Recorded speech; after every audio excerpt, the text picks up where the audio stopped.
Hi, it's Alaska Granny. Whether you're a brand new prepper, someone who's adding to your stockpile, or just someone who's already prepared but you are uncertain what the future is and you're trying to make sure you're doing your best, today I wanted to talk about the best bulk food for long-term food storage. Before this COVID-19 coronavirus pandemic, you could go to the store. They had nice aisles of bulk foods. You could go and choose the foods that you want. Those are no longer available due to this pandemic, that we're not supposed to be near each other, touch anything, and it's harder to find the foods that we want. Then if we go to the canned and packaged aisles, we find that a lot of the foods that we may have bought before are not as readily available, or the price is extremely inflated. You add to that people who've lost their jobs. There's been an economic slowdown, and everywhere in the world they're having hardships. So making sure that you have a supply of the longest lasting bulk food can really make a difference in long-term emergency survival situations. No one really knows what the future holds, but we do know that there are global food crises. There have been floods in China, there have been explosions in Beirut.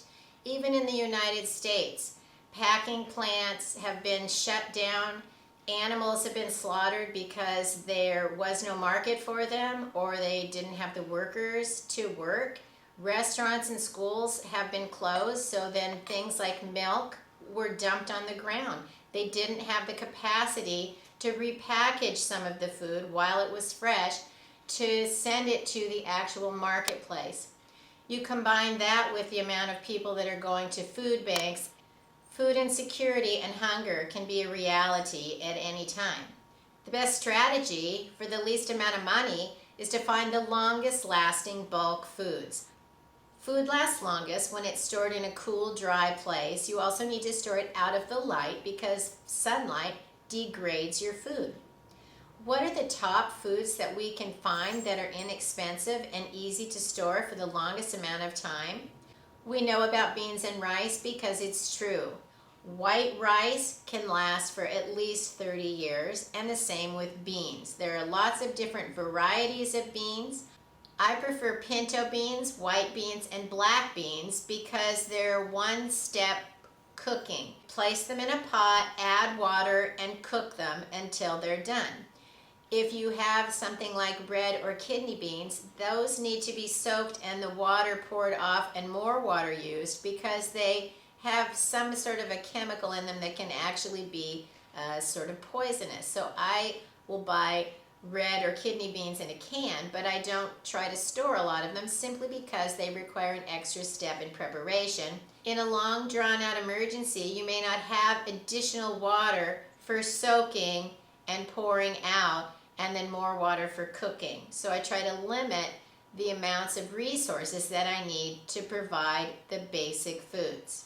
Lentils and split peas are also great. They're full of protein, just like beans, but you don't need to soak them, and they don't take nearly as long to cook. It can take all day to cook pinto beans, black beans, white beans, and it can take an hour or two to cook your lentils or split peas. That's also a way to add variety to your best bulk food storage that'll last the longest. The next best food for your long-term food storage is oats. Oats can last for nearly forever, at least 30 years, as long as you store them in a cool, dry place. They're easy to prepare. You can even make overnight oats. You don't even have to cook them. You can add water and let them soak overnight. There are all kinds of recipes out there of all kinds of fancy additions, but even if you had nothing else but some water and some oatmeal, you could still provide an emergency meal. It may not be your favorite meal, but it could certainly fill you up in times of hardship and need. Sugar is a great food to store long term, but you need to keep it dry. If sugar gets damp, it turns into a solid rock, and it's almost impossible to chip it all apart to use it. So store your sugar in an airtight container and it'll last for decades. The same thing with salt. We need salt in our diet. Lots of times we don't even think about the additions of salt because so much of the foods that we eat on a regular basis are processed and include a lot of sodium. In fact, some people are told to go on low sodium diets. The same as sugar, salt needs to be kept in an airtight container. I've had salt stored in just the cardboard container out at my granny camp, which is my Alaska off-grid remote cabin, and when I came back after the winter time, it had absorbed so much moisture it was as hard as a rock, and it wasn't any good anymore. The next best bulk food for long-term food storage is pasta. Pasta can last forever. You do need to store it in a container where it's airtight and it can't be chewed on or infested, but it can last forever and ever. I've said in many of my videos that I've stored pasta long term and used it 15 years after I purchased it, and it still was perfectly fine. You also need to pay attention to the types of pasta that you want to store. Egg noodles are not going to be the same as pasta or macaroni because it has eggs in it. So if you want to have a supply of things like egg noodles, make sure that you rotate them sooner than you would things like spaghetti, macaroni, linguine, or penne pastas. These are all great bulk foods, dry foods that you can store for a long, long time, but when you bring them home, what do you do with them to make sure that they're going to last as long as possible? If you want to store rice, make sure that you get white rice. Brown rice has oils in it and it will go rancid after several years. You can still have brown rice in your food storage stockpile, but you need to rotate it and use it up in a shorter amount of time. One of the strategies for rice is to make sure that it doesn't have any weevils in it. Place the bag in the freezer for a few days so it'll kill anything that's living in it. Then take it out and let it thaw out completely. Then I like to freeze and thaw it twice, because if you have eggs in it, the eggs aren't killed by the freezing, and when you bring it out again, they may hatch. So if you put it back in the freezer a second time and then get it out and thaw it out again, you shouldn't have any problems with any weevils or pantry bugs hatching out in your rice. I also do the freeze and thaw with my pastas, but I don't worry about it with the other ingredients. It's grains that you have a problem with the pantry bugs. I've never had a problem with weevils or bugs infesting my food storage, but it can certainly be a problem, especially if you live in a warmer climate. Then you need to package your bulk foods so they last. One of the strategies is to get a bucket. Sometimes you can get the food storage buckets for free at the grocery store. I haven't been to the grocery store in several months, so I don't know if they're still available. I know the last time I asked, before this pandemic really got going, they didn't have any or they weren't giving them out. I don't know if they're more popular, more people want them, they're just making fewer cakes at the bakery. I don't know, but they were not available, but that doesn't mean you can't find them. You can go somewhere like to the hardware store and you can buy a 5-gallon bucket.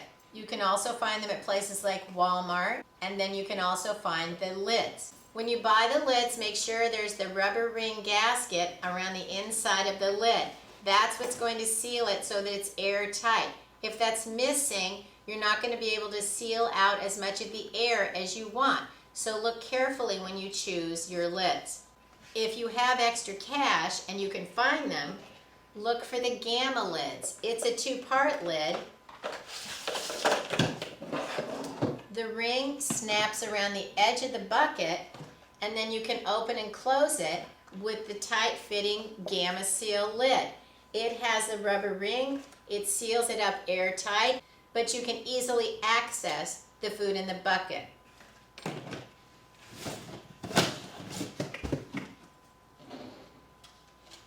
If you're just sealing your bucket with a regular lid, make sure that you get a bucket wrench. Once you seal it up tight, it can be extremely difficult to get it open, but if you have the bucket wrench, you just put that along under the tab, pull it up, and it's easy to open your bucket. If you don't want to go with the bucket simply because they're too big, they're too bulky, or you don't have that much food, you can put your food into mason canning jars.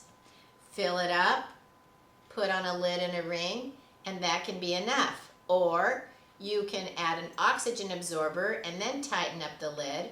Or if you have something like a food saver jar attachment vacuum sealer, you can vacuum out the air in your jars. They're going to be fine if you don't have oxygen absorbers or a food vacuum. They're still going to last for many years. You don't need to worry about that. If you can't get those things or can't afford them, you can still seal them up in the jars and put them away in the cool, dark pantry or in your storeroom, wherever you choose to store your foods, and they're going to last for many, many years.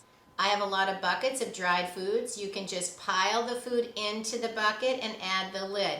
That will keep your food safe for a long time. It's better if you can seal them into Mylar bags and add oxygen absorbers, because that removes all of the oxygen.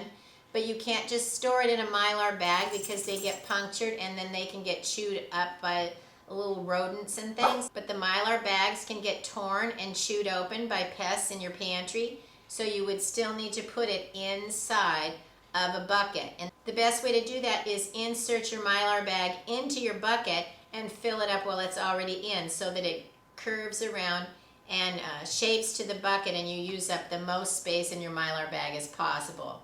Add your oxygen absorbers, seal up your Mylar bag, and then put on the tight-fitting lid and set your food away for long-term food storage. There's added complications in our world right now with COVID-19 coronavirus pandemic, including this second wave. Some areas, like where I live, we're having basically a second wave where we've had a second shutdown and we're supposed to remain home again. We don't want to fall into an attitude of gloom and doom, but we don't want to be complacent. You want to be ready to take the next step to make sure that you provided the things that you need to the best of your ability.